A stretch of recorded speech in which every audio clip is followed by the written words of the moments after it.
प्रभु की दास डॉक्टर आचार्य विकास एक बार प्रभु के लिए और प्रभु की दास के लिए जोरदार तालियां बजाकर कितने लोग परमेश्वर के वचन में जाने के लिए तैयार हैं? अपने वचन को निकालें और आइए इस समय रहेगा परमेश्वर की वाणी को सुनेंगे। Thank you Jesus. मैं सारी महिमा आदर गौरव परमेश्वर को देता हूँ जो जीवन का भलाइयों का स्रोत है। दूर पास से आए तमाम विश्वासियों को, प्रभु के दासों को मैं स्वागत करता हूँ। ये मेरे लिए बड़े आदर की बात है कि आज मैं आपके साथ आपके शहर में हूँ और परमेश्वर के वचन से आपके बीच बांट सकूं।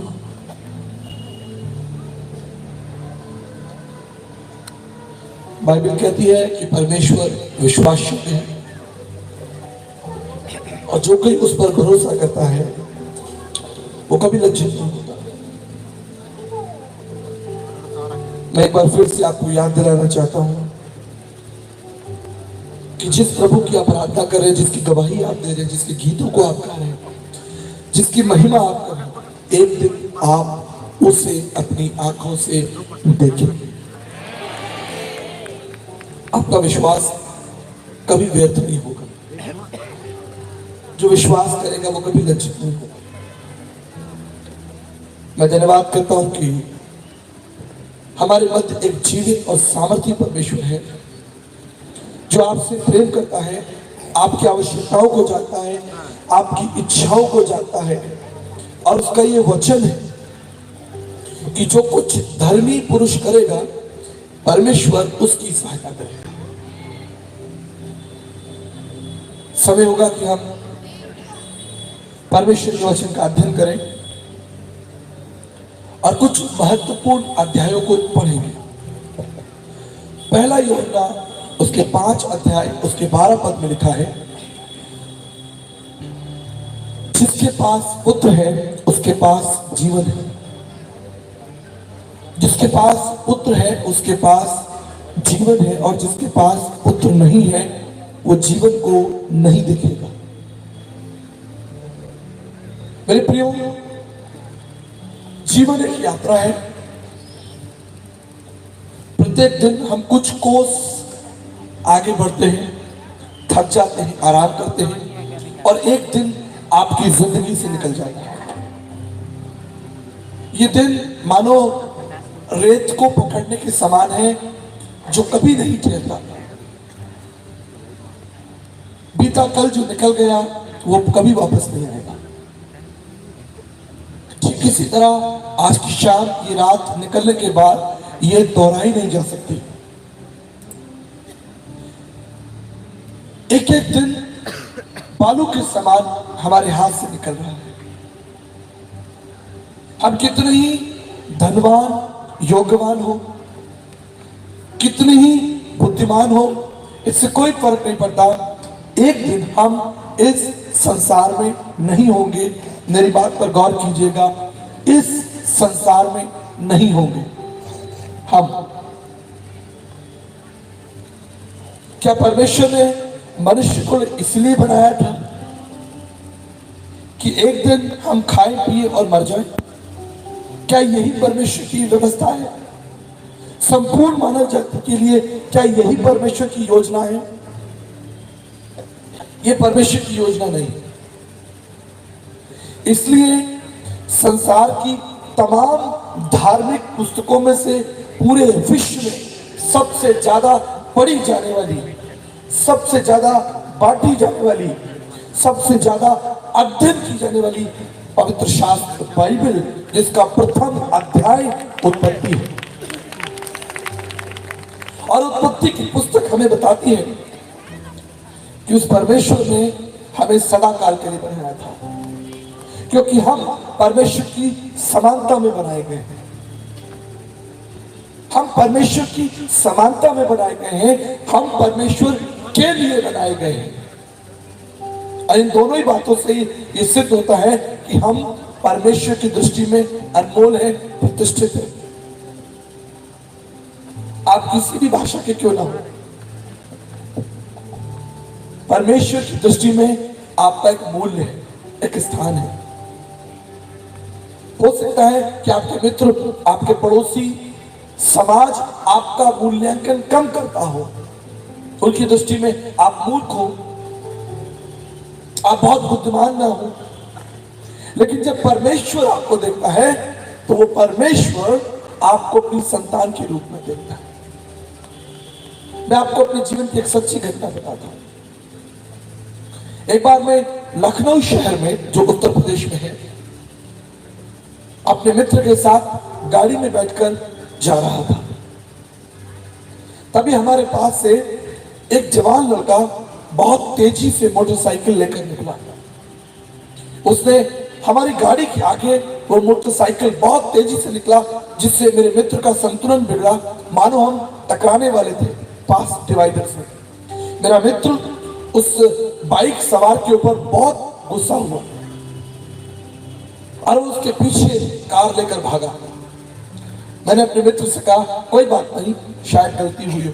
उससे कहा, नहीं, मैं इस जवान को पकड़ूंगा और इसे दंड दूंगा, मैं इसे गालियां दूंगा। और वो बहुत तेजी से कार लेकर उस बाइक के पीछे गया और आखिरकार मेरे मित्र ने उस बाइक सवार के सामने अपनी गाड़ी लगा दी और बहुत गुस्से में उतरकर उसके पास ले गया। उसे मारने ही वाला था, उसको गंदी गालियां दे रहा था। क्या तुम्हें बाइक चलानी नहीं आती?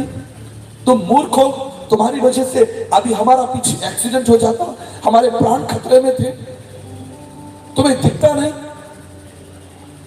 तभी अचानक मैं गाड़ी से उतरकर उसके पास में गया ताकि मैं वो झगड़ा शांत करा सकूं। और तब मैंने क्या देखा कि वो बाइक सवार जो गाड़ी चला रहा था, मोटरसाइकिल चला रहा था, उसकी शक्ल बिल्कुल पास्टर विलियम, जो मेरे छोटे भाई हैं, उनकी तरह थी। मुझे एक क्षण के लिए लगा कि तो विलियम ही है, और उसको देखकर मैं उनके बीच में खड़ा हो गया और मेरे अपने मित्र से कहा, नहीं, तुम पीछे जाओ, तुम अपनी गाड़ी में जाओ। क्यों? क्योंकि उस जवान के अंदर मुझे अपने भाई की छवि दिखी और मेरा जो क्रोध था या मेरे मित्र का जो क्रोध था, मैंने उसे शांत करवाया। समानता प्रेम को दर्शाती है और बाइबल कहती है कि परमेश्वर ने हमें अपनी समानता में बनाया है। ये बहुत बड़ा रहस्य, इस रहस्य पर जरा अध्ययन कर लीजिए, मनन कर लीजिए। दुनिया में कोई भी पशु पक्षी परमेश्वर की समानता में नहीं बनाया गया। इसलिए भारतीय चिंतकों ने, भारतीय दर्शन शास्त्रियों ने मनुष्य को एक चिंतनशील प्राणी कहा है। एक चिंतनशील प्राणी जो सोचता है, सही और गलत के भेद को समझता है, जो अच्छे और बुरे के अर्थ को समझता है, जो बड़ों का आदर करता है, नैतिक मूल्यों को समझता है, सामाजिक जिम्मेदारियों को समझता है, पारिवारिक जिम्मेदारियों को समझता है। क्योंकि मनुष्य परमेश्वर की आत्मा के द्वारा संचालित है। गधों के अंदर, घोड़ों के अंदर, सड़क पर चलते हुए कुत्तों और बिल्लियों के अंदर, चूहों के अंदर परमेश्वर की ऐसी कोई बुद्धिमत्ता, कोई प्राण, कोई ऐसा शाश्वत कथन हमें दिखाई नहीं देता। वो भटकते रहते हैं, जंगल के जीव भटकते रहते हैं, ना जाने वो कब पैदा होते हैं, कब मर जाते हैं, उनकी कोई गणना नहीं, कोई गिनती नहीं। आकाश के पक्षी समाप्त हो जाते हैं, उनके बारे में कोई चर्चा नहीं। लेकिन यदि एक मनुष्य भी मर जाए, एक मनुष्य मर जाए, तो पूरा समाज इकट्ठा हो जाता है, उसके मित्र इकट्ठे हो जाते हैं। और अगर वो मनुष्य थोड़ा प्रतिष्ठित है तो देश और सरकारें भी उसके सम्मान के लिए आ जाती हैं। ये है मनुष्य, क्योंकि मनुष्य परमेश्वर की समानता में रचा गया है। और बाइबल ऐसा बताती है कि इस मनुष्य से परमेश्वर ने प्रेम रखा है और उसका प्रेम सनातन से सनातन काल के लिए है। मेरी दो बेटियां हैं, मृत्यु तो छोड़ो, मैं तो कभी उनके शरीर पर कोई घाव भी बर्दाश्त नहीं कर सकता, चोट बर्दाश्त नहीं कर सकता, मृत्यु तो बहुत बड़ी बात है। मुझे याद है कई वर्षों पूर्व हमारी कलीसिया के एक परिवार का जवान बेटा, जिसको ब्रेन हेमरेज हो गया, उसका प्राण खतरे में था, उसे दिल्ली के एम्स हॉस्पिटल में एडमिट कराया गया। उन्होंने मुझे प्रार्थना के लिए बुलाया। मैं तीसरे दिन आईसीयू में प्रार्थना करने के लिए गया उस जवान बच्चे के लिए, जिसकी उम्र उस समय लगभग 12, 13, 14 साल होगी। जब मैं आईसीयू से बाहर निकला तो मैंने क्या देखा कि स्ट्रेचर पे एक और जवान व्यक्ति को लाया जा रहा है, जिसका सर फटा है, जिसके हाथ पैर टूटे हैं। शायद कोई भीषण दुर्घटना हुई होगी मोटरसाइकिल या कार में। बड़ा ही भयानक दृश्य था, चारों तरफ खून ही खून था और वहां पर कुछ डॉक्टर खड़े हुए थे और उसे आईसीयू में इलाज के लिए ऑपरेशन थिएटर में ले जाया जा रहा था। तभी मैंने क्या देखा कि जो उस जवान का जो पिता था वो डॉक्टर के पैरों में गिर पड़ा। वो जोर जोर से रो रहा था, चिल्ला चिल्ला कर रो रहा था और उसने डॉक्टर से बात कही। उसने कहा, डॉक्टर साहब, मेरे जवान बेटे की जान को, प्राण को बचा लीजिए। इसके बदले में मैं जो आप मांगेंगे मैं दूंगा। I will give everything what I have, बस आप इसके प्राणों की रक्षा कर लीजिए। और ये कहकर उसने अपने सर से पगड़ी उतारी। भारतीय संस्कृति में पगड़ी सम्मान का प्रतीक है, आदर का प्रतीक है। एक व्यक्ति की पगड़ी नहीं गिरनी चाहिए, लेकिन उसने अपने हाथों से पगड़ी उतारकर डॉक्टर्स के पैरों में रख दिया और कहा कि डॉक्टर साहब, मैं अपनी पगड़ी जो है वो आपके पैरों में रखता हूं, मेरे बेटे को बचा लीजिए। डॉक्टर ने कहा कि आप बिल्कुल चिंता मत कीजिए, हम पूरी कोशिश करेंगे और उस जवान को ऑपरेशन थिएटर में ले गए। मैं भी अपने घुटनों पर आया और उस जवान के प्राणों के लिए प्रार्थना की।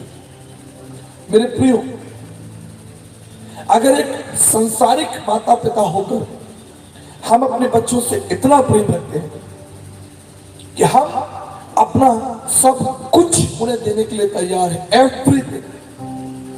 एक बात से पूछो, या कितनी माताएं बैठी हैं। मैं विश्वास करता हूं कि अगर आपकी संतानों के ऊपर कोई ऐसी घटना हो जाए, आप अपना सब कुछ, सोना चांदी, अपना सब कुछ दे देंगे। आप अपनी सोने की चूड़ियां, शायद जो सोने का हार हो या जो भी कीमती चीजें आपके पास हो, वो आप बेचकर अपने बच्चों के प्राणों के लिए उस अंतिम सीमा तक चले जाएंगे। यहां तक कि शायद आप ये भी कह दें कि मेरा प्राण ले लो, लेकिन मेरे बच्चे के प्राण बचा लो। मैं आपसे पूछता हूं, मनुष्य के अंदर ये भाव, मनुष्य के अंदर अपनी संतान के प्रति ये प्रेम, मनुष्य के अंदर अपने बच्चों के प्रति ये करुणा, ये दया कहां से आई? क्या आपने इसके लिए कोई कोर्स किया है, कोई डिग्री हासिल की है, किसी यूनिवर्सिटी में, किसी कॉलेज में जाकर पढ़ाई की है कि हम अपने बच्चों को कैसे और कितना प्यार करें?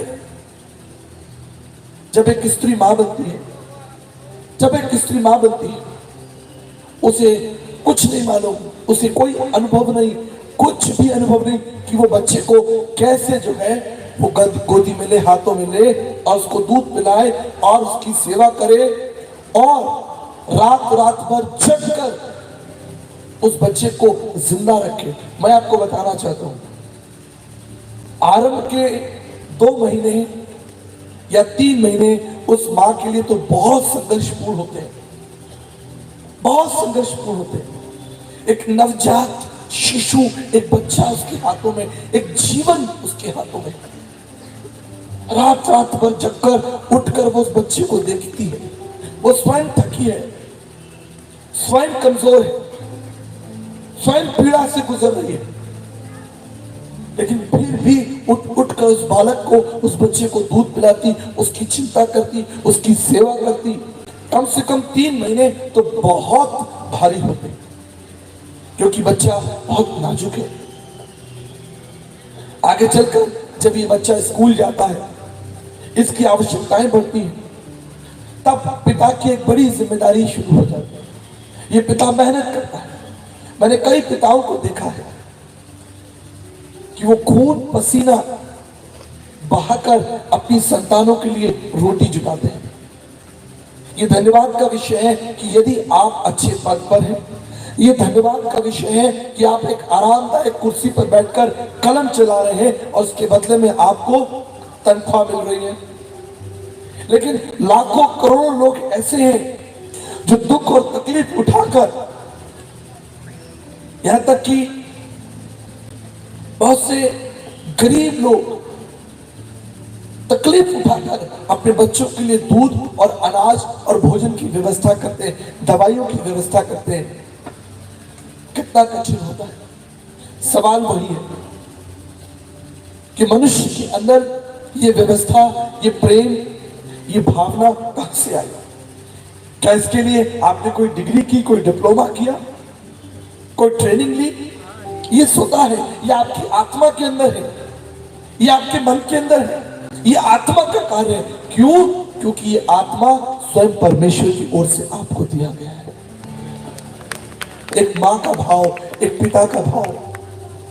मेरे प्रियो, याद रखिएगा, यदि आप अपने बच्चों से प्रेम करते हैं तो ये प्रेम आपने इसलिए सीखा है क्योंकि स्वर्गीय पिता ने पहले आपसे प्रेम किया। बाइबल कहती है पहले उसने हमसे प्रेम किया। ये एक अलौकिक संबंध है, इसे शब्दों में हम पिरो नहीं सकते, इसकी व्याख्या नहीं कर सकते। मेरे प्रियो, आज वही परमेश्वर आपकी चिंता करता है। बाइबल बताती है उत्पत्ति की पुस्तक के अनुसार कि जब आदम और हव्वा पाप में गिर गए, जो पहला संघर्ष आदम और हव्वा के सामने आया, पहला फर्स्ट चैलेंज, उनका हृदय धरने लगा। उन्होंने अपने आप को देखा कि वो तो नंगे हैं और वो परमेश्वर की उपस्थिति से छिपने लगे। The first thing, the first sin, the consequences of sin, जो पाप का प्रभाव था, जो पाप की शक्ति थी, वो क्या थी? कि सृष्टिकर्ता से डर रही है। मनुष्य परमेश्वर की उपस्थिति से डर रहा है। ये डर कहां से आया? ये डर परमेश्वर की व्यवस्था नहीं थी। ये डर, ये संघर्ष, ये चुनौती शैतान ने मनुष्य के अंदर डाल दी। जिस तरह एक सर्प, एक सांप काट लेता है, मनुष्य के अंदर 5-5.5 लीटर लहू है, खून है, लेकिन सर्प की, सांप की केवल 2 बूंद जहर की, ज्यादा नहीं, कोई 1 किलो की मात्रा नहीं है या 500 ग्राम की मात्रा नहीं है, शायद 100 ग्राम की मात्रा भी ना हो। 2 बूंद वो जहर आपके रक्त में मिल जाता है और फिर धीरे धीरे वो रक्त आपके हृदय तक पहुंचता है और हृदय के द्वारा पूरे शरीर में फैल जाता है और आप मर जाते हैं। ठीक इसी तरह शैतान आदम और हव्वा के पास में आया और पाप का वो बीज बो गया और आदम और हव्वा परमेश्वर की समानता में, उसकी उपस्थिति में डरने लगे। उन्होंने वो समानता खो दी। आपको एक अद्भुत बात बताना चाहता हूं। जब शैतान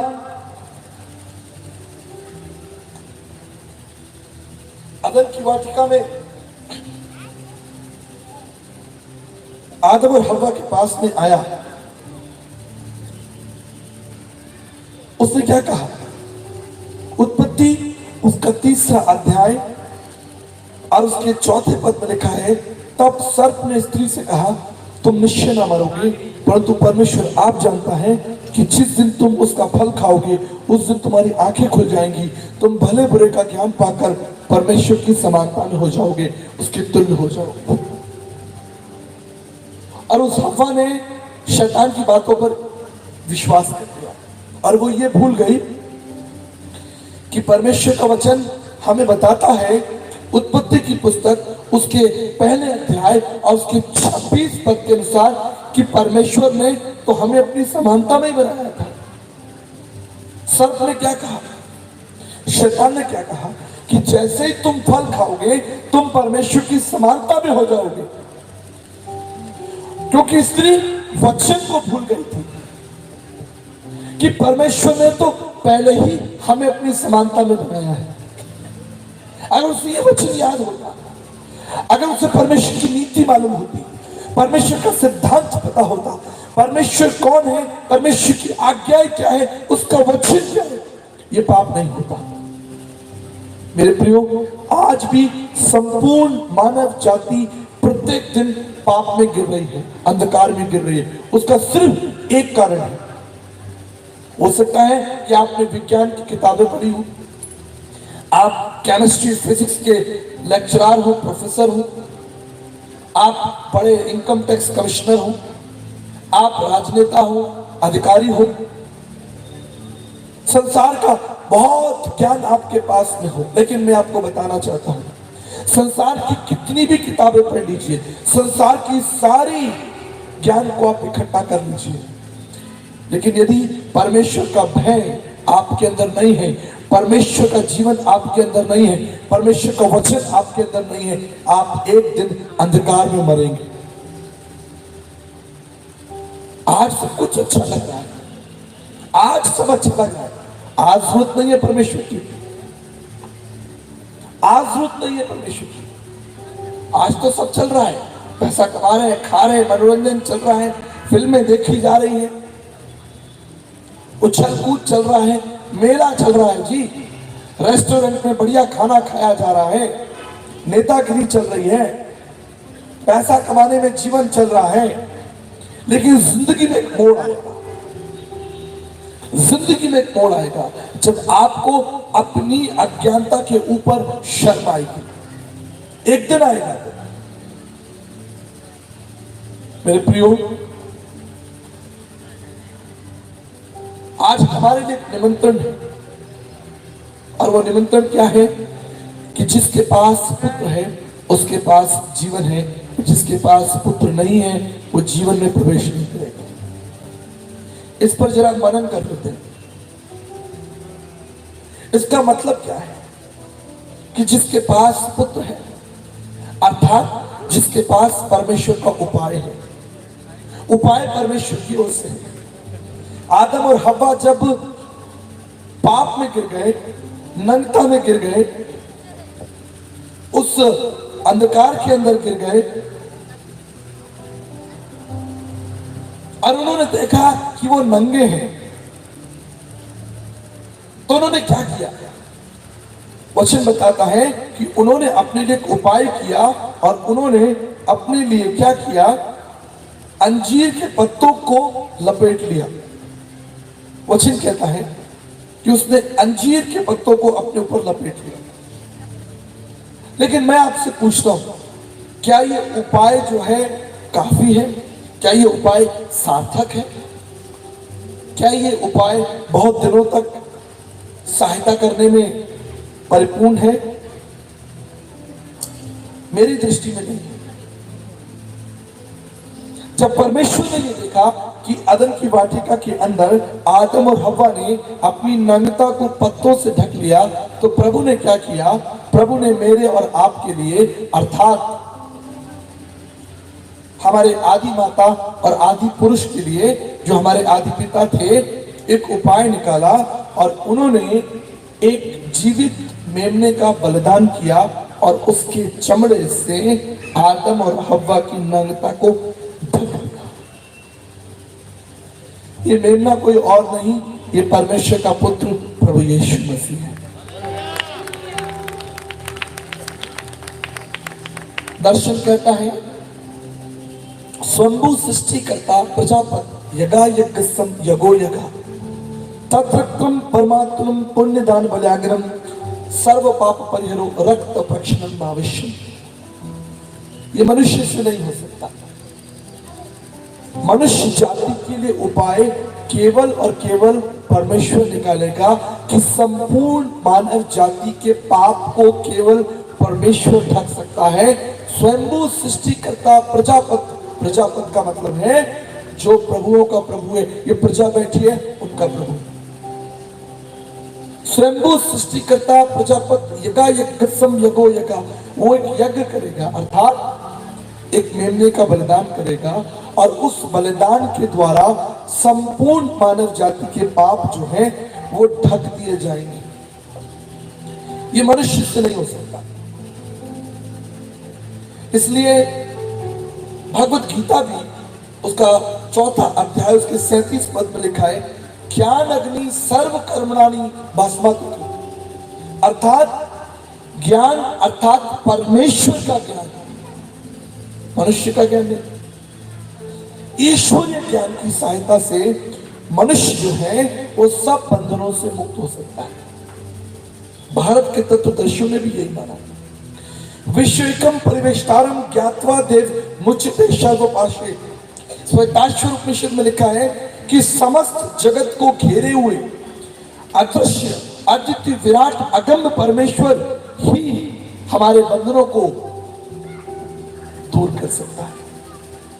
मैं आपको एक परिस्थिति देता हूं। आप कल्पना कीजिए कोई अबोध बच्चा जिसकी उम्र 5 साल हो, 8 साल हो, 10 साल हो, एक बहुत गहरे कुएं में, अंधकार से भरे हुए कुएं में गिर जाए और वो रोए, बिलखे, चिल्लाए, हाथ पैर मारे, इधर गिरे, क्या वो बच्चा किसी भी रीति से उस कुएं से बाहर निकल सकता है? कभी नहीं। और वो उस बहुत गहरे खाई के अंदर, कुएं के अंदर रो रहा है, उसके आंसू बह रहे हैं, वो चिल्ला रहा है कि कोई उसकी आवाज सुन सकता है? कोई ऐसा व्यक्ति जो उस कुएं के आसपास से निकल रहा हो, जो उसकी पुकार को, उसकी चिल्लाहट को, उसके रोने की आवाज को सुने? भारतीय दर्शन कहता है, भारत के तत्वदर्शियों ने प्रभु की तरफ देखकर पुकारा, त्राहिमाम पुनरक्षाम सर्व पाप तेरे, हे प्रभु आप ही हमें समस्त बंधनों से निकाल सकते हैं। भारत के तत्वदर्शियों ने, इजराइल के ऋषियों ने अर्थात इजराइल के हमारे पूर्वजों ने क्या प्रार्थना की? हे प्रभु केवल तू ही हमारा न्याय कर सकता है, हे प्रभु केवल तू ही हमें बचा सकता है। कौन मुझे ठिकाई के पापों से बचाएगा? मेरा सहारा कौन होगा? कौन होगा जो मुझे अंधकार से निकालेगा? मेरे प्रियो, मनुष्य के प्रयास से अगर ये हो जाता, मैं आपसे साफ साफ एक बात करना चाहता हूं, चाहे आप इसे तर्क कहें, वितर्क कहें, कुतर्क कहें, मैं साफ साफ आपसे एक बात करना चाहता हूं, अगर आप अपना इलाज स्वयं कर सकते हो तो आपको डॉक्टर की आवश्यकता क्या पड़ेगी? अगर आप स्वयं पैदा हो सकते हो तो आपको माता पिता की आवश्यकता क्या पड़ेगी? अगर आप अपने बाल खुद ही काट लेंगे तो फिर आपको नाई की आवश्यकता क्या पड़ेगी? आप अपने कपड़े खुद ही बना लेंगे तो आपको दर्जी की आवश्यकता क्या पड़ेगी? लेकिन कल्पना कीजिए, एक अबोध बालक, एक बच्चा जो 1 महीने का है, अपने बिस्तर पर रो रहा है, चीख रहा है, चिल्ला रहा है, माँ आती है, उसे दूध पिलाती है, उसकी गंदगी साफ करती है, उसे खिलाती है, उसके संग हंसती है, उसे ऊर्जा देती है, उसे प्यार देती है। अगर वो बच्चा खुद ही ऊर्जा को प्राप्त कर ले, खुद ही आनंद को प्राप्त कर ले, खुद ही दूध को बना ले, पी ले, तो उसे माता पिता की आवश्यकता क्या है? मेरे प्रियो, जब भारत देश आजाद हुआ तो सबकी एक ही इच्छा थी कि भाई अंग्रेज यहां से चले गए, बड़ी खुशी की बात है, बड़े आनंद का विषय है। लेकिन तभी कुछ बुद्धिजीवियों ने सोचा कि अगर 30 करोड़ जनता अपनी ही बुद्धि और समझ से जीवन जिएगी तो त्राहिमाम हो जाएगा। कोई कहीं घर बनाएगा, कोई किसी के घर पर घर बना लेगा, कोई किसी की जमीन छीन लेगा। नैतिक मूल्य क्या होंगे, सामाजिक मूल्य क्या होंगे, न्याय व्यवस्था क्या होगी? तो क्या किया गया? उसके लिए कॉन्स्टिट्यूशन दिया गया। एक कॉन्स्टिट्यूशन दिया गया जो समस्त भारतीयों के लिए महत्वपूर्ण है कि हमें पृथ्वी पर और विशेष रूप से अपने देश के अंदर किस तरह से जीना है, चलना है। एक व्यवस्था दी गई, एक स्वरूप दिया गया जिसकी सहायता से हमारे समाज के अंदर संतुलन है। अगर हम सब इतने बुद्धिजीवी होते, हम सब लोग अपनी तरह से अपनी अपनी व्यवस्थाओं का पालन करते, तो क्या आज समाज ऐसा होता? बिल्कुल नहीं होता। ठीक इसी तरह बाइबल कहती है हम सब ने अपना अपना मार्ग ले लिया, सब भटक गए, सबने अपना अपना मार्ग ले लिया, लेकिन फिर सारी मानव जाति को एक सत्य की राह पर चलने के लिए या चलाने के लिए कोई तो ऊर्जा चाहिए, कोई तो शक्ति चाहिए कि संसार में बेईमानी ना हो, दुराचारी ना हो, मक्कारी ना हो, पाप का जीवन ना हो, अव्यवस्था ना हो। उपाय परमेश्वर ही करेगा। मनुष्य अपना उद्धारकर्ता नहीं हो सकता। मेरी बात ध्यान से सुनिएगा, मनुष्य अपना उद्धारकर्ता नहीं हो सकता। अगर आप अपना उद्धार खुद कर लेंगे तो आपको प्रभु की क्या जरूरत है? इसलिए भारतीय दर्शन के दार्शनिकों ने क्या लिखा है, भारतीय दर्शन के दार्शनिक क्या कहते हैं? मुंडको उपनिषद, कठोप उपनिषद में लिखा है, नायमात्मा प्रवचने नभ्यो न मेघा न बहुना श्रुतेन। ज्ञान की बातों को सुनने से आपका उद्धार नहीं होगा। मान लीजिए कि बच्चा जो कुएं में गिरा है, बहुत गहरे गड्ढे में गिरा हुआ है, आप उसे 2 का पहाड़ा सिखाएं, चलो भाई तुम गड्ढे में गिरे हो, मैं तुम्हें 2 का पहाड़ा सिखाता हूं, मैं तुम्हें ABCD सिखाऊंगा, मैं तुम्हें छोटा बड़ा ई सिखाऊंगा, मैं तुम्हें भाषाएं सिखाऊंगा, या चलो तुम्हें भूख लगी है, मैं ऊपर से कुछ खाना तुम्हारे लिए दे देता हूं। लेकिन क्या इन सारे सिद्धांतों से वो बच्चा उस कुएं से बाहर निकल सकता है? तुम्हारे ज्ञान से वो बच्चा कुएं से बाहर नहीं निकल सकता। आगे दर्शन शास्त्री कहते हैं विवेक चूड़ामणि 6 के अंदर, वदंतु शस्त्राणि भजन्तु देवान कुर्वन्तु कर्माणि भजन्तु देवता। आप सोचते हैं किसी महापुरुष के पैरों में गिर जाओ, आप सोचते हो किसी ज्ञानी के पैरों में गिर जाओ, किसी तत्वदर्शी के पैरों में गिर जाओ, आप गुरुओं का और संतों का अनुसरण करो तो आपका उद्धार हो जाएगा। अगर गुरुओं और संतों के अनुसरण से आपका उद्धार हो जाएगा तो फिर परमेश्वर की आवश्यकता क्या ठहरी? उपाय कौन करेगा?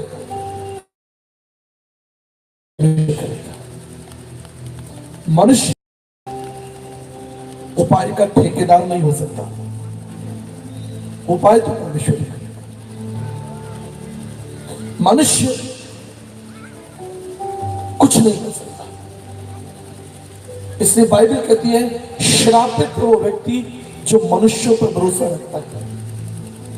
दर्शन शास्त्र कहता है स्कंद पुराण काशी खंड 6 में, ना शरीर मल त्याग तो नरो भवती निर्मला, मनसु तु मले व्यक्त भवक्त सुनिर्मला। आप सोच रहे हो कि भैया अपने शरीर को नहलाए धुलाएं, जल धाराओं में नदियों में ले जाएं, इसे रगड़े, इसे हम साफ करें, जूने से साबुन से साफ करें, तुम्हारे पाप धुल जाएंगे। संत तुलसीदास जी ने कहा नहाए धोए से क्या हुआ, मन का मैल ना जाए और मीन सदा जल में रहे, धोए बास ना जाए। एक मछली जीवन भर पानी में रहती है, पानी उस मछली की बदबू नहीं मिटा सकता, तो वो तुम्हारे अधर्मों को क्या मिटाएगा? तुम्हारे पाप क्या मिटाएगा? ये मनुष्य से नहीं हो सकता। नक्षत्र इति प्रक्षिप्त बाल मर्थो अर्थो ही अर्थस्य नक्षत्र की कार्यास्ति। भाई आकाश में कई नक्षत्रों पर भरोसा रखेंगे, ग्रहों पर, ग्रह बताएंगे कि क्या करना है, ग्रहों के पीछे चलेंगे तो सब ठीक हो जाएगा। कौटिल्य अर्थशास्त्र कहता है नक्षत्र ज्ञान पर भरोसा रखने वाले इस संसार के सबसे बड़े मूर्ख हैं। जो नक्षत्रों पर भरोसा रखेगा कि उसके पाप भूल जाए, वो संसार के सबसे बड़े मूर्ख हैं। याद रखिएगा, परमेश्वर ने आपको ग्रहों पर विश्वास करने के लिए नहीं बुलाया, परमेश्वर ने आपको अनुग्रह पर विश्वास करने के लिए बुलाया है। अगर ग्रह ही तुम्हारे रक्षक होते, अगर ग्रह ही तुम्हारे रक्षक होते, तो अनुग्रह की आवश्यकता क्या पड़ती? जब एक बच्चा स्कूल से आता है, जितनी माताएं बहनें बैठी ध्यान से सुन लीजिए। जब एक बच्चा स्कूल से आता है, जोर से चिल्लाता है, माता जी, मम्मी, माँ मुझे भूख लगी, माँ मुझे जल्दी खाना दे दो। तो माँ क्या करती है? माँ किचन में जाती है और खाना लेकर आती है। एक अच्छी बात बताऊं, माँ ने तो खाना पहले ही बना लिया है। माँ बहुत बुद्धिमान प्राणी है। उसे पता है कि विंटर के सीजन आ रहा है, बच्चों के मोजे निकाल दिए जाए, गर्म कपड़े निकाल दिए जाए। सही कह रहा हूं? उन्हें मालूम है, माँ को मालूम है कि मेरे बच्चे को क्या चीज खाना है। माँ को मालूम है कि बच्चा भी स्कूल से आने वाला है। तो बच्चा क्या बोलता है? माँ मुझे भोजन दे दो। माँ झटपट जाती है, भोजन परोस देती है। माँ ये नहीं कहती अभी 1 घंटा लगेगा, 2 घंटा लगेगा। मेरी माँ के साथ कभी आज तक ऐसा नहीं हुआ। मैं आधी रात को भी अगर पहुंचा हूं ना, तो मेरी माँ की एक विशेषता है, अगर मैंने उन्हें भोजन के लिए नहीं भी कहा है, तो भी वो मेरे लिए भोजन बनाकर रखती है। चाहे मैं खाऊं या ना खाऊं, लेकिन वो अपना कर्तव्य पूरा रखती है कि बेटा आएगा तो शायद भोजन मांगेगा, नहीं मांगा कोई दिक्कत नहीं, लेकिन भोजन तैयार है। प्रबंध करने वाले। अगर तुम्हारे ग्रहों पर, नक्षत्रों पर भरोसा करने से तुम्हारा उद्धार हो जाता, आप सोचिए, मैंने एस्ट्रोफिजिक्स, कॉस्मोलॉजी पढ़ा है। ये मेरा बड़ा रुचिकर विषय है। सूर्य पृथ्वी से लगभग 15 करोड़ किलोमीटर दूर है बाबा, 15 करोड़ किलोमीटर।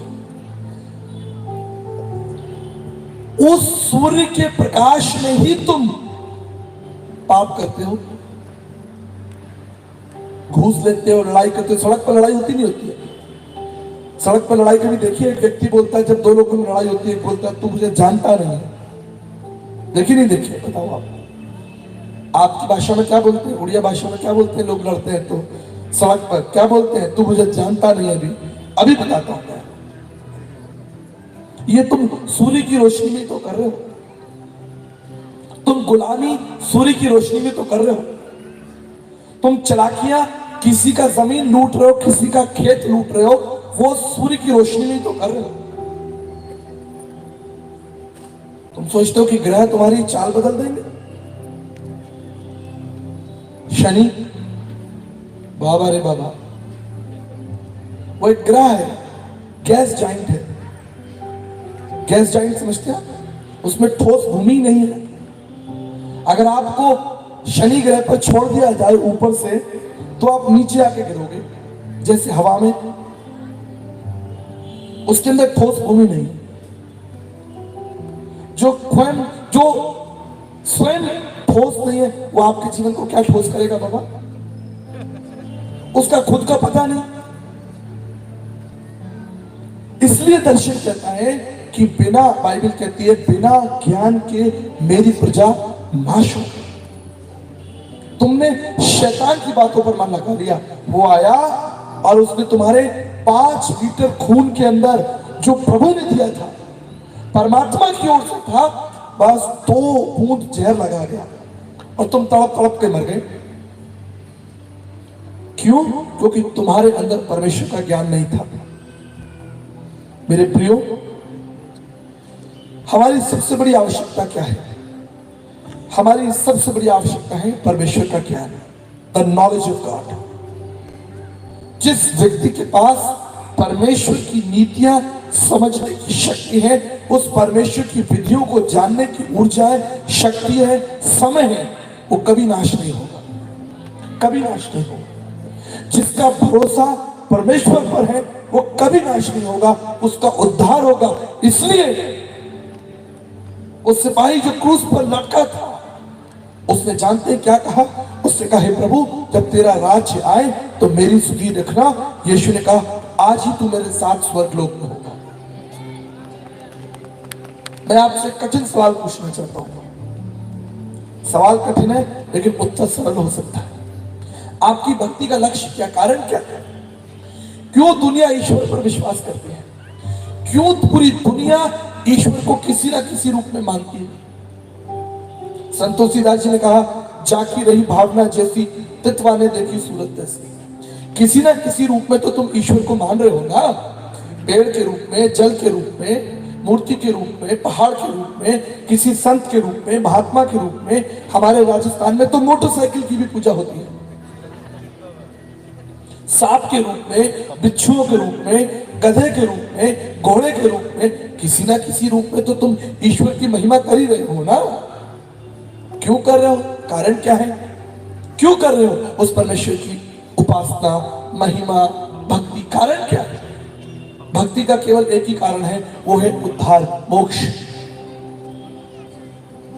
एक ही कारण है कि मुझे संसार में दोबारा ना आना पड़े, या मेरे सारे दुख दूर हो जाएं और अंततः मैं उस परमेश्वर को प्राप्त कर लूं, उस परमेश्वर की करुणा को प्राप्त कर लूं, उस परम धाम में, उस स्वर्गीय लोक में पहुंच जाऊं। यही तो कारण है भक्ति का। मूल कारण क्या है भक्ति का? मूल कारण यही है। मेरे प्रियो, मैं आपको बताता हूं,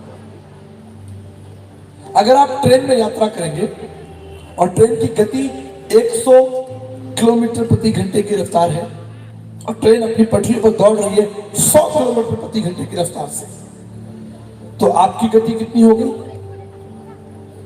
आपकी गति कितनी होगी? अरे बाबा, आपकी गति भी तो 100 किलोमीटर प्रति घंटे की रफ्तार हो गई। लेकिन मुझे एक बात बताइए, क्या आप स्वयं 100 किलोमीटर प्रति घंटे की रफ्तार से दौड़ रहे हैं? आप स्वयं कुछ नहीं कर रहे, आप तो बस विराजे हुए, बैठे हुए, आनंद ले रहे हैं गति का। आप एक लोहे के टुकड़े को आग में डाल दीजिए, बहुत तेज आग जल रही हो और लोहे के टुकड़े को डाल दीजिए, थोड़ी देर में आप देखेंगे कि लोहे का टुकड़ा भी जो है वो जलने लगेगा और आग का स्वरूप धारण कर लेगा। उसके अंदर भी एक तीव्र आग जो है वो प्रकट हो जाएगी। यही तो रहस्य है। आपको कुछ नहीं करना।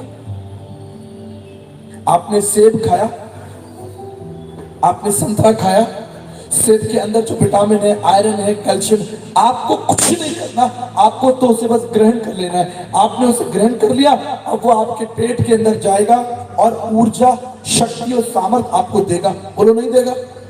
देगा, 100% देगा। अब तुम मुझसे कहो, मत दे भाई, मुझे वो कैल्शियम आयरन नहीं चाहिए बाबा, रुक जा रुक जा, क्या वो रुकेगा? वो तो देगा, वो तो अपना काम करेगा। ठीक इसी तरह जिसके पास पुत्र होगा उसके पास जीवन होगा ही होगा। अगर पुत्र आपके अंदर, पुत्र का मतलब है परमेश्वर की योजना, द फुलनेस ऑफ गॉड। इसलिए पवित्र शास्त्र बाइबल बताती है, अगर आप ध्यान से अध्ययन करेंगे, मत्ती की इंजील उसका 9 अध्याय उसके 36 पद में लिखा है, जब यीशु मसीह ने एक बड़ी भीड़ को देखा, उसका हृदय तरस से भर गया। He moved with compassion। मेरे प्रियो, आज मैं आपको बताना चाहता हूं, मानव जाति के संपूर्ण इतिहास में बड़ी बड़ी घटनाएं हुई, बड़ी बड़ी घटनाएं। कुछ क्रांतिकारी कहते हैं कि इस पृथ्वी पर जो सबसे बड़ी घटना मानी गई, वो मानी गई जब पहिए का आविष्कार हुआ। बहुत बड़ी घटना है जब मनुष्य ने पहिए का आविष्कार कर दिया। कुछ लोगों ने कहा, बाबा, जब मनुष्य चांद पर पहुंच गया, वो सबसे बड़ा चमत्कार है, सबसे बड़ी घटना है। किसी ने इजिप्ट के पिरामिड्स देखे, बोले, अरे बाबा, ये 1000 1000 5-5 हजार किलो के पत्थर एक के ऊपर एक कैसे रखे गए? ये तो बहुत बड़ी घटना है। किसी ने कहा ना, कंप्यूटर बन गया है, मोबाइल, एक इंसान दूसरे इंसान से, दूर बैठे इंसान से बात कर सकता है। ये सबसे बड़ी खोज है।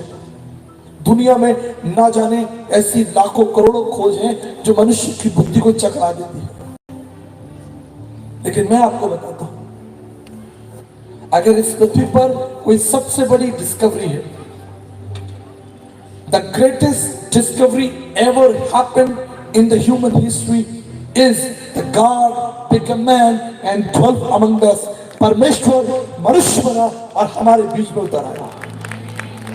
The greatest discovery. अरे तुमने क्या बना लिया? लोहा बना लिया, लकड़ी बना लिया, तुम खुश हो गए। तुमने फोन बना लिया, ये बना लिया, वो बना लिया, बड़े खुश हो गए। परंतु आप जानते हैं, इन सबसे बढ़कर अगर कोई सबसे बड़ी डिस्कवरी है, सबसे बड़ी मनुष्य के सामने चुनौती थी, वो थी मृत्यु। मृत्यु से पार लग के दिखाओ, मृत्यु से पार लग के दिखाओ, नहीं लग सकते। मृत्यु मनुष्य के आगे सबसे बड़ा फंदा है, सबसे बड़ा दुख है। और आज भी और सदा मृत्यु मनुष्य के लिए सबसे गंभीर मुद्दा रहेगा। लेकिन आप जानते हैं, मानव जाति के इतिहास में आज पूरे विश्व के अंदर प्रभु की महिमा क्यों है? कभी आपने सोचा कि पूरी पृथ्वी के अंदर, पूरी पृथ्वी जहां मानव जाति रहती है, सबसे अधिक गीत किसके गाए जाते हैं? यीशु मसीह के। पूरी मानव जाति के अंदर अगर सबसे अधिक जिसके बारे में चर्चा होती है, उसके बारे में बोला और सुना जाता है, पूरी मानव जाति के अंदर यीशु मसीह। पूरी मानव जाति के ऊपर अगर सबसे ज्यादा पुस्तकें किसी विषय पर लिखी है, वो यीशु मसीह है। पूरी मानव जाति के ऊपर अगर सबसे अधिक भाषाओं में, अलग अलग भाषाओं में जो गीत लिखे गए और किताबें लिखी गई हैं, वो यीशु मसीह के ऊपर। केवल इतना ही नहीं, संपूर्ण मानव जाति के इतिहास को दो भागों में जब हम पढ़ता हुआ देखते हैं, अगर यहाँ कोई इतिहासकार बैठा है, कोई भी इतिहास पढ़ने वाला जवान या कोई हिस्ट्री का टीचर बैठा है, आप जानते हैं इतिहास को समझने के लिए आपको यीशु मसीह के पास आना पड़ेगा। एडी और बीसी, एनो डोमिनी और बिफोर क्राइस्ट, यीशु मसीह से पहले और यीशु मसीह के बाद, अर्थात संपूर्ण इतिहास का जो राजा है वो यीशु मसीह है। चाहे आप माने ना माने, आप इतिहास से यीशु मसीह की दावेदारी को नहीं हटा सकते। हिस्ट्री का मतलब होता है हिज स्टोरी, उसकी कहानी, यीशु मसीह की कहानी, his story, the story of Jesus Christ. इस विषय को समझ लीजिए। यीशु कहीं ज्यादा नहीं ट्रैवल किए, वो वहीं जहां पैदा हुए थे 50-60 किलोमीटर, कुछ दार्शनिक लोग कहते हैं, इतिहासकार कहते हैं 90 किलोमीटर, चलो बाबा मैं 100 किलोमीटर मान लेता हूं। उड़ीसा आए क्या? राजस्थान पहुंचे क्या? बंगाल बिहार पहुंचे क्या? America, Russia, France, Canada, England, Germany, आप मुझे बताइए, Sri Lanka, Japan, Korea, Spain, Bhutan, कहीं गए? कहीं नहीं। लेकिन पूरी पृथ्वी पर जहां मानव जाति है उसकी प्रशंसा होती है। पूरी पृथ्वी पर उसके नाम को महिमा और आदर से लोग देखते हैं। ना केवल भारत के, लेकिन विश्व के बड़े बड़े दार्शनिक, वैज्ञानिक, राष्ट्रपति, प्रधानमंत्री, पिछले दिनों ट्रंप ने कहा अमेरिका नीड्स जीसस क्राइस्ट। मेरे प्रियो, वो कोई संत महात्मा नहीं है, वो कोई गुरु पीर पैगंबर नहीं है। मेरी बात ध्यान से सुनिए। इस संपूर्ण मानव जाति के अंदर अगर प्रभु की महिमा है तो उसके पीछे कारण है, कई कारण है, लेकिन एक कारण है जो सब कारणों से बड़ा है, और वो है मृत्यु पर जयवंत होना। अगर यीशु मसीह मृत्यु पर जयवंत नहीं होते, मैं यीशु का कभी प्रचार नहीं करता। मैं मरे हुए लोगों का प्रचार करूं, मरे हुए लोगों का राज्य बढ़ाऊं, क्या लाभ होगा भाई? कोई जीवित व्यक्ति का राज्य बढ़ाता तो मुझे इनाम मिलता, मेरे कंधे पर शाबाशी होती।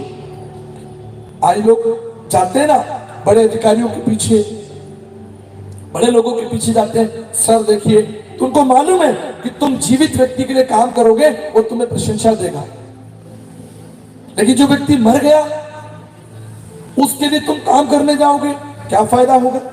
कोई लाभ नहीं होगा।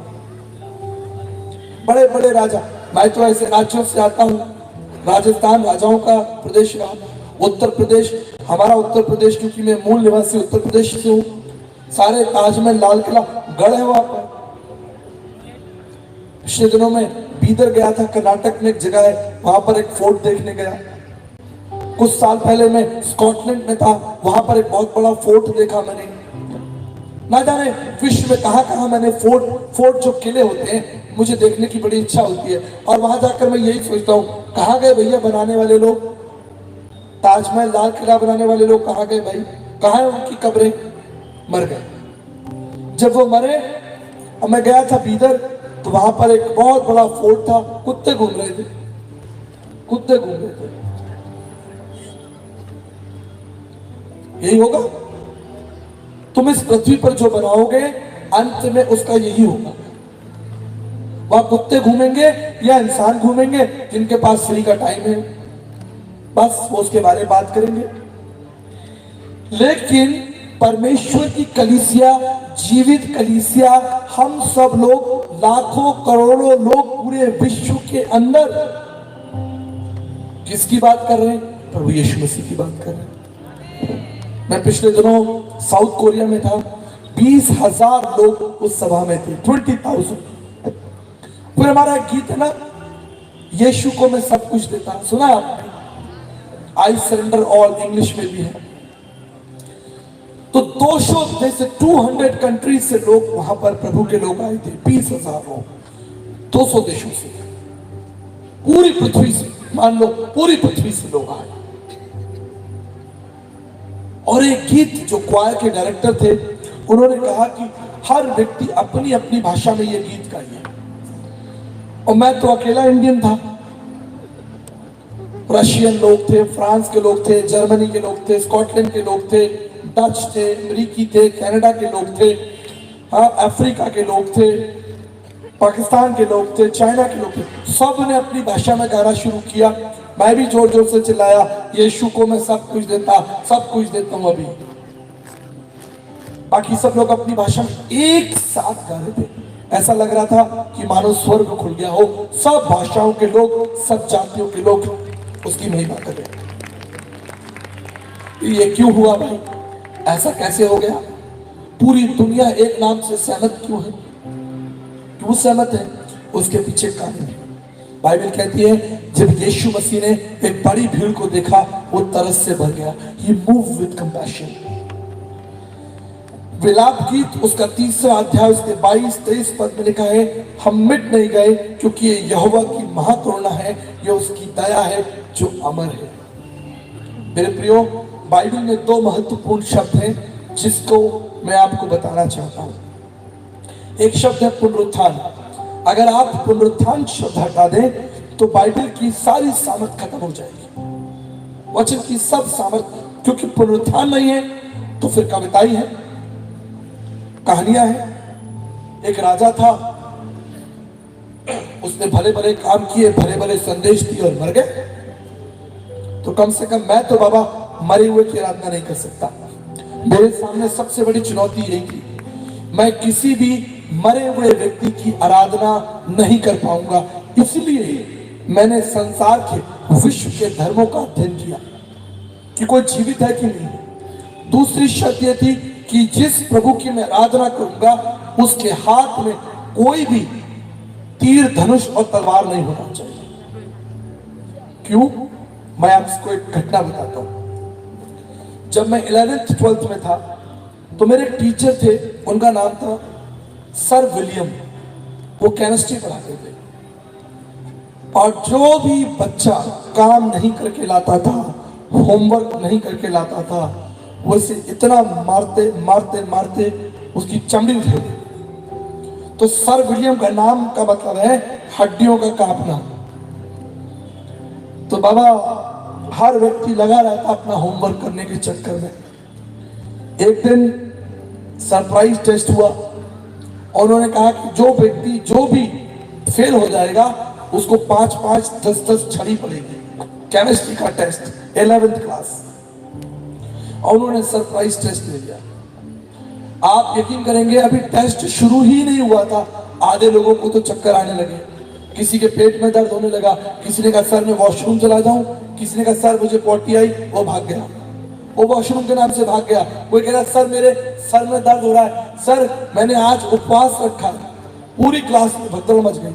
तुम अगर विलियम सर का डंडा नहीं सह सकते तो तीर धनुष तलवार कैसा होगे? तो मेरी यही शर्त थी, मैं उसी प्रभु की आराधना करूंगा जिसके हाथ में कोई शस्त्र ना हो और दूसरा जो सदा के लिए जीवित हो।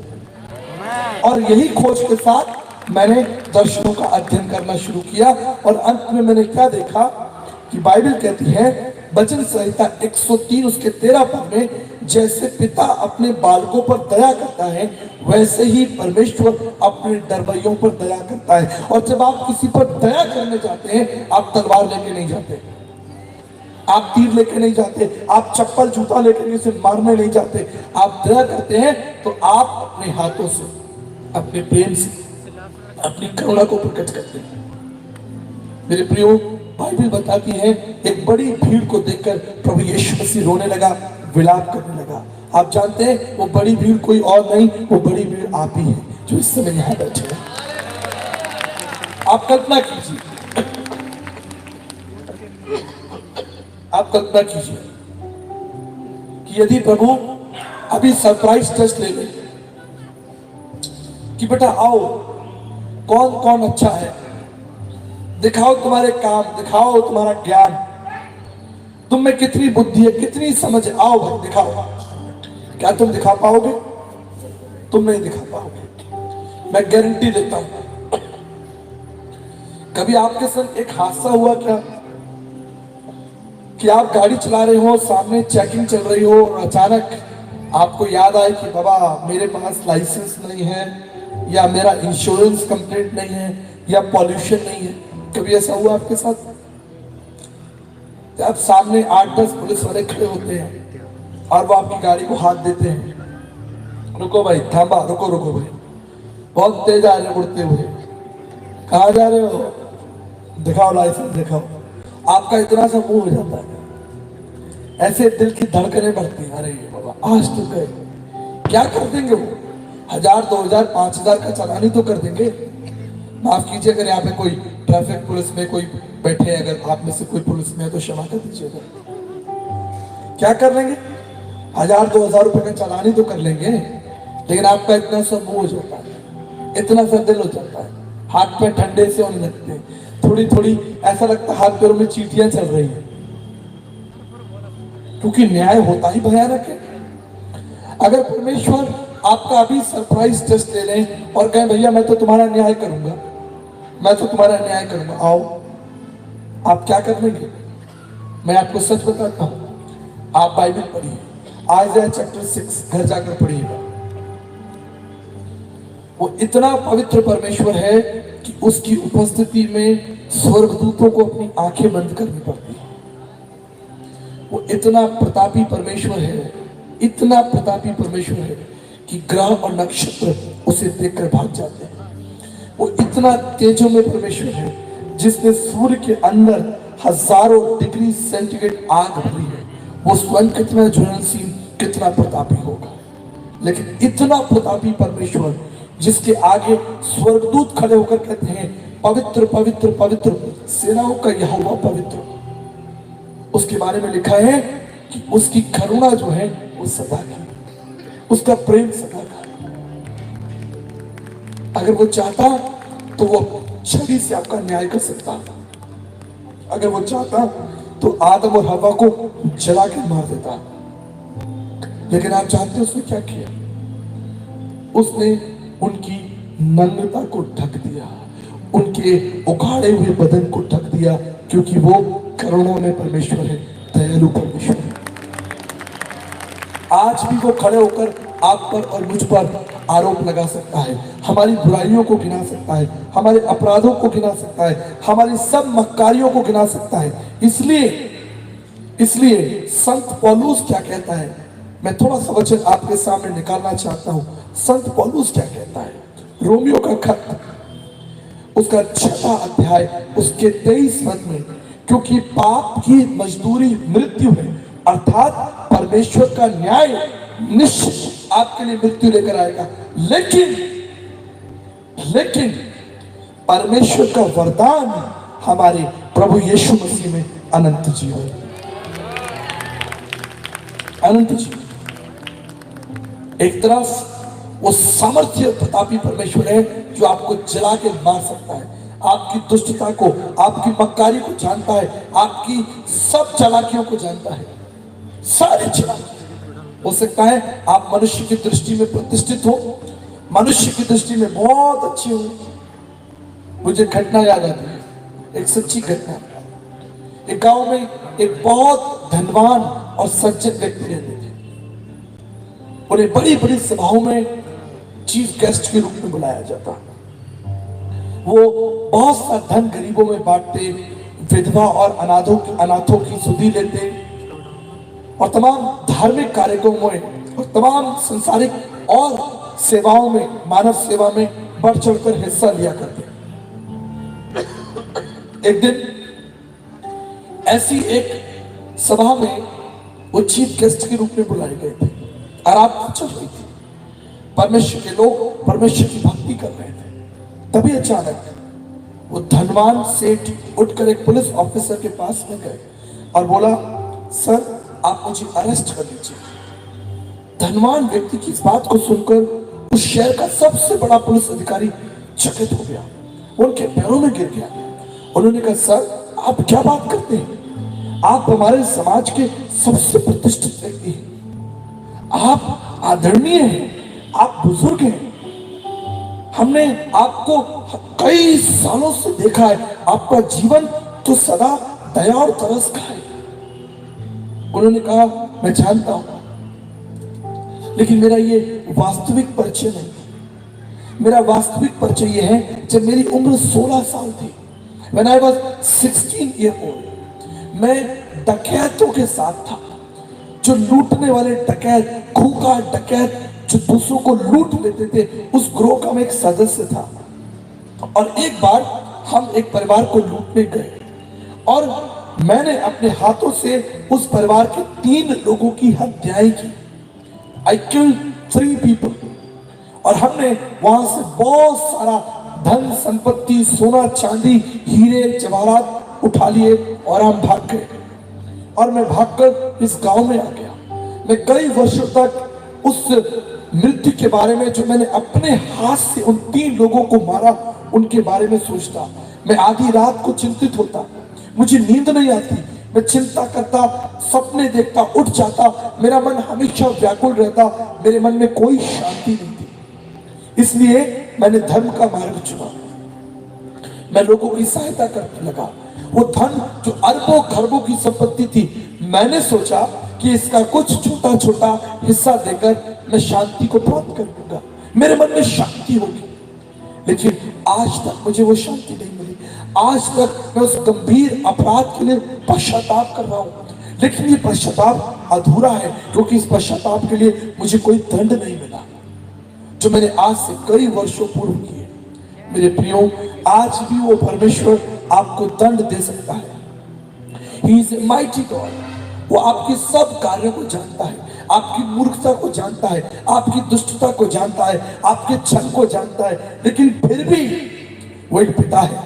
उसका हृदय एक मां के समान है। बाइबल कहती है, उसकी भुजा बलवंत है, लेकिन उसका हृदय कोमल है। उसकी भुजाएं तो बलवंत है, लेकिन उसका हृदय कितना कोमल है कि आज भी वो परमेश्वर आप पर अपनी दया करना चाहता है। मेरे प्रियो, पवित्र शास्त्र बाइबल के अंदर 2 महत्वपूर्ण शब्द है। पहला शब्द है परमेश्वर का पुनरुत्थान, यीशु मसीह का पुनरुत्थान, और दूसरा परमेश्वर की करुणा, उसकी दया। कल्पना कीजिए, अगर इस पवित्र शास्त्र बाइबल में करुणा शब्द ना हो, परमेश्वर की दया का कोई इंतजाम ही हमारे लिए ना हो, There is no place for God's grace for us. हम क्या करेंगे? हमारा क्या होगा? हम सब मर जाएंगे। इसलिए आज उस परमेश्वर ने आपको एक निमंत्रण दिया है। The same God has called you. जिसने आदम और हव्वा की नग्नता को ढका, जिसने संसार की नग्नता को ढका, वही परमेश्वर जो प्रत्येक दिन आपके लिए सूर्य उदय करता है, अपनी करुणा प्रकट करता है। आज भी वो परमेश्वर आप पर करुणा करना चाहता है, आप पर दया करना चाहता है। मेरे प्रियो, एक बड़ी चुनौती है। परमेश्वर चाहता है कि आपका नाम जीवन की पुस्तक में हो। एक दिन संसार की ये यात्रा रुक जाएगी, संसार की गति रुक जाएगी। ये पृथ्वी जो हवा में घूम रही है, इसकी गति भी रोक दी जाएगी, सब कुछ थम जाएगा। तब आप कहां होंगे? क्या कभी आपने सोचा है आप कहां होंगे? एक बहुत सुंदर गीत है जिसे हम राजस्थान में गाते हैं, तू कहां होगा, तू कहां होगा। कभी अपने जीवन के बारे में रुक कर सोचिए कि मैं कहां होऊंगा, मैं कहां हूं। मेरे प्रियो, आज आपके सामने एक बड़ी चुनौती में रखना चाहता हूं। I want to bring a very important decision of your life. आपके जीवन का निर्णय कौन लेगा? आपके जीवन का निर्णय आपके ही हाथों में है। क्यों? क्योंकि परमेश्वर वो उपाय आपको देना चाहता है। मेरे प्रियो, पवित्र शास्त्र बाइबल कहती है, मैं कुछ महत्वपूर्ण पदों को बताकर आपके लिए प्रार्थना करना चाहता हूँ। पवित्र शास्त्र बाइबल कहती है, वो तो अदृश्य परमेश्वर का प्रतिरूप है और सारी सृष्टि में पहलौठा है। वो इसलिए प्रकट हुआ, पहला यूहन्ना उसके 3 अध्याय उसके 5 पद में लिखा है, वो इसलिए प्रकट हुआ कि आपके पापों को हर ले। वो इसलिए प्रकट हुआ ताकि आप परमेश्वर के उस रहस्य को समझ सकें। मानव जाति के सामने जो सबसे बड़ी चुनौती थी, संपूर्ण मानव जाति के सामने जो सबसे बड़ी चुनौती थी, वो क्या थी? परमेश्वर कौन है? परमेश्वर कौन है? फिलिप्पुस ने यीशु मसीह से पूछा, क्या मैं पिता को देख सकता हूं? यीशु ने क्या कहा? फिलिप्पुस, मैं इतने दिन से तेरे साथ हूं, क्या तू मुझे नहीं जानता? मेरे प्रियो, वो परमेश्वर मनुष्य बना। कुलुस्सियों उसका 1 अध्याय उसके 15-16 पद में लिखा है, वो तो अदृश्य परमेश्वर का प्रतिरूप और सारी सृष्टि में पहलौठा है, क्योंकि सारी वस्तुएं उसके लिए सृजी गई हैं। कुलुस्सियों उसका 1 अध्याय और 26 पद में लिखा है, अर्थात उस भेद को जो समयों से और पीढ़ियों से गुप्त था, उसने पवित्र लोगों पर प्रकट कर दिया। मेरे प्रियो, मैं आपको एक महत्वपूर्ण बात बताना चाहता हूं। आज से कुछ वर्षों पूर्व मैं फिजी देश में था। फिजी एक छोटा सा देश है जो ऑस्ट्रेलिया और न्यूजीलैंड के पास में है। मैंने वहां पर एक अद्भुत दृश्य देखा, अद्भुत दृश्य। मैं एक म्यूजियम में गया और वहां पर बहुत सारी पेंटिंग्स बनी हुई थी और मैंने एक पेंटिंग देखी। उस पेंटिंग में मैंने क्या देखा कि कुछ लोग एक व्यक्ति को उबलते हुए पानी में डाल रहे हैं। मुझे बड़ी जिज्ञासा हुई, ये व्यक्ति कौन है जिसे उबलते हुए पानी में डाला जा रहा है? मैंने वहां के स्थानीय व्यक्ति से पूछा कि ये चित्र क्या है। उन्होंने मुझे बताया, आदरणीय प्रभु के दास, आज से कई सालों पहले, लगभग 100 सालों पहले, हमारे देश फिजी में एक परमेश्वर के दास आए थे सुसमाचार प्रचार करने के लिए, और वो सड़कों में और बाजारों में प्रभु का प्रचार कर रहे थे। तभी कुछ लोग उनके पास आए और उन्होंने कहा कि आप सड़कों में और बाजारों में प्रचार कर रहे हैं, क्यों ना आप राजा के महल में चले और इस कहानी को प्रभु यीशु मसीह के बारे में राजा को बताएं।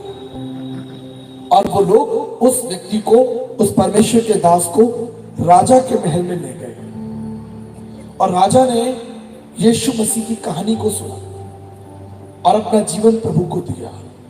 तभी क्या हुआ? परमेश्वर का वो दास आगे बढ़कर राजा के लिए प्रार्थना करने लगा और प्रार्थना करते करते उसने अपना हाथ उठाकर राजा के सर पर रख दिया। वह जितने भी मंत्री और अधिकारी बैठे थे सबने अपनी तलवारें निकाल ली। सबने कहा आपने ये क्या किया, ये तो बड़ी मूर्खता कर दी, आपने राजा के सर पर हाथ रख दिया। हमारे देश का कानून है कि कोई भी व्यक्ति अगर राजा के ताज को छू लेगा तो वो मारा डाला जाए, उसकी हत्या कर दी जाए। बड़ी विचित्र परिस्थिति हो गई। सभा बुलाई गई, क्या किया जाए? सभी ने कहा नहीं नहीं, हमारे देश का कानून जो कहता है हमें उसे मानना होगा। कानून सबके लिए है, कानून किसी के लिए तोड़ा नहीं जाएगा। बड़े दुख का विषय था। कानून के हिसाब से, फीजी देश के कानून के हिसाब से उस सुसमाचार प्रचारक को उबलते हुए पानी में डाल दिया गया और वो मर गया। ये बड़ी दुखद घटना थी। लेकिन मेरे प्रियो, मैं आपको कुछ महत्वपूर्ण बताना चाहता हूं। बाइबल कहती है दानियल को शेर की मांदों में डालकर भी राजा खुश नहीं था। He was unhappy, क्योंकि वो दानियल से प्रेम करता था। ठीक इसी तरह शायद वो राजा भी प्रभु के उस श्रेष्ठ दास को मरने के लिए छोड़ दिया, शायद वो खुश नहीं होगा। लेकिन आप जानते हैं एक अद्भुत कार्य हो गया। फीजी के इतिहास में एक अद्भुत कार्य हो गया। उस एक व्यक्ति का लहू जो बहाया गया, उस एक व्यक्ति को जिसकी हत्या हुई, वो एक व्यक्ति जो सुसमाचार के लिए दंडित किया गया, आज पूरा फीजी देश मसीही देश है। पूरा फीजी। और ये मेरे लिए सौभाग्य रहा कि मैं 3 बार फीजी देश जा चुका हूं। मेरे प्रियो, आज मैं आपको बताना चाहता हूं कि परमेश्वर अगर चाहे, अगर वो चाहे तो वो अपनी कानून की व्यवस्था, अपनी पवित्र व्यवस्था के अनुसार आपको दंड देने में सशक्त और सामर्थ है। लेकिन आप जानते हैं उसने अपनी व्यवस्था को आपके लिए बदल दिया। उसने अपनी पूरी व्यवस्था को आपके लिए बदल दिया। पूरी व्यवस्था बदल दी गई। पौलुस कहता है अब जो मसीह यीशु में है उन पर दंड की आज्ञा नहीं होगी, क्योंकि उन पे ऊपर परमेश्वर का अनुग्रह है। लेकिन एक चुनौती देकर मैं समाप्त करना चाहता हूं।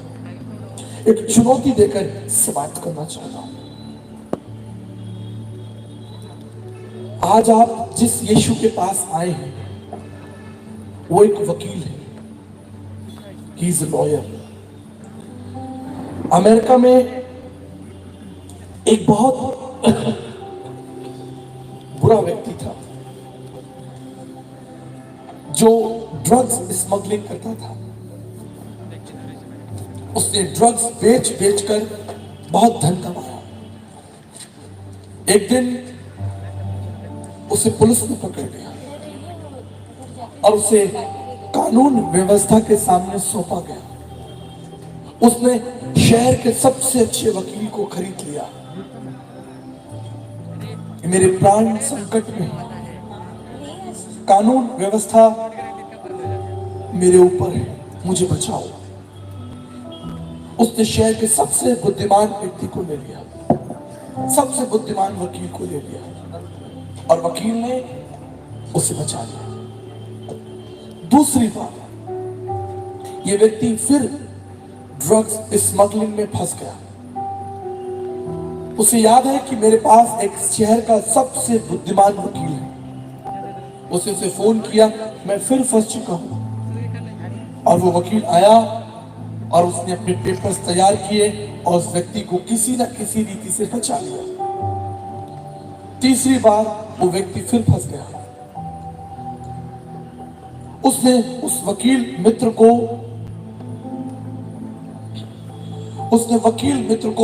फोन किया, लेकिन उस वकील मित्र ने फोन नहीं उठाया।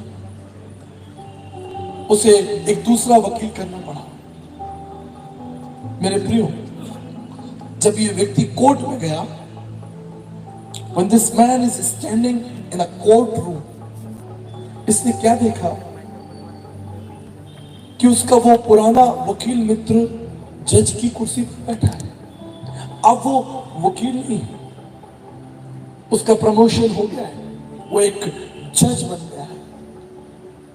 उसने अपने उस वकील दोस्त को देखकर उसे इशारा किया,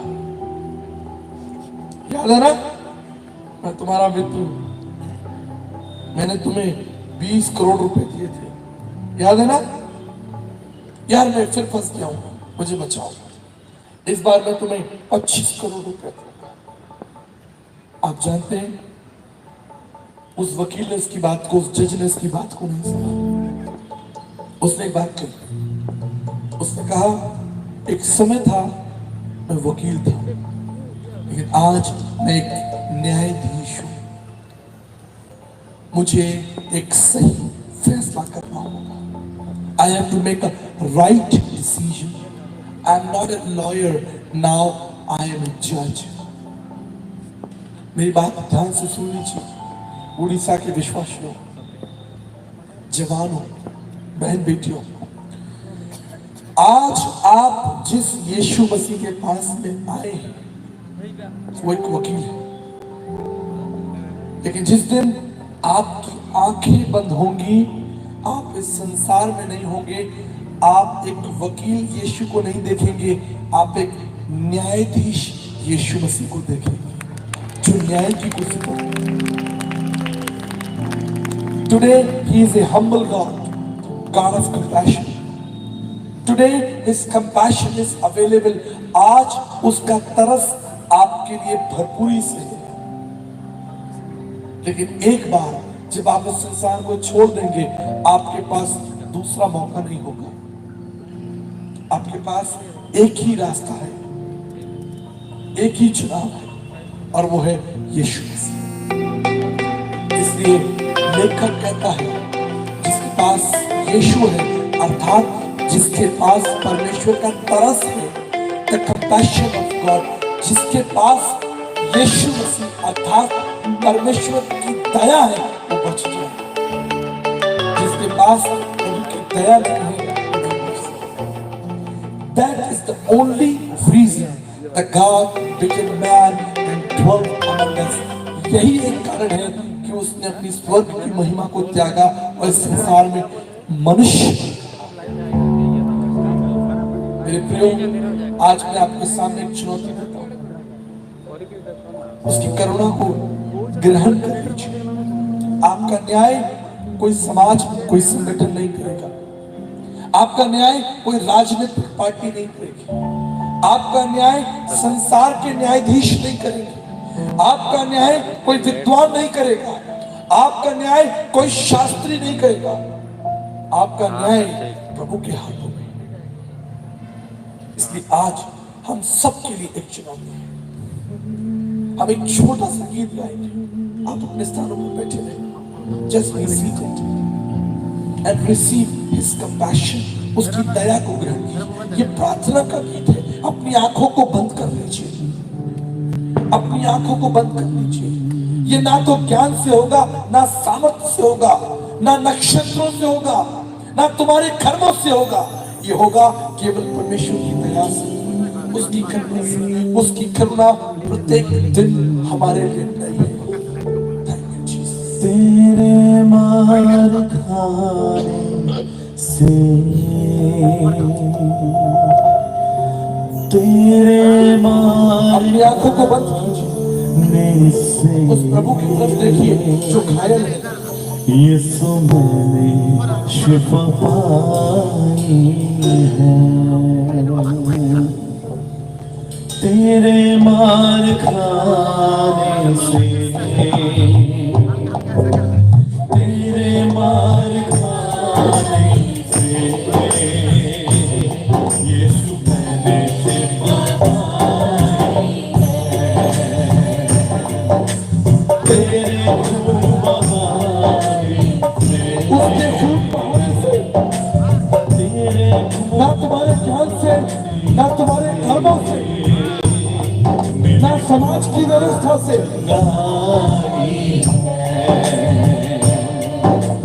तेरे तेरे खून बहाने से उस कर्मा से मैंने मुझको चुनाई है तेरे मार खाई अपने हाथों को उठाइए तेरे मार और उसका दर्शन आत्मा में कीजिए। वो जो खून से लथपथ है, से जो खून से लथपथ है, वही आपका प्रभु है।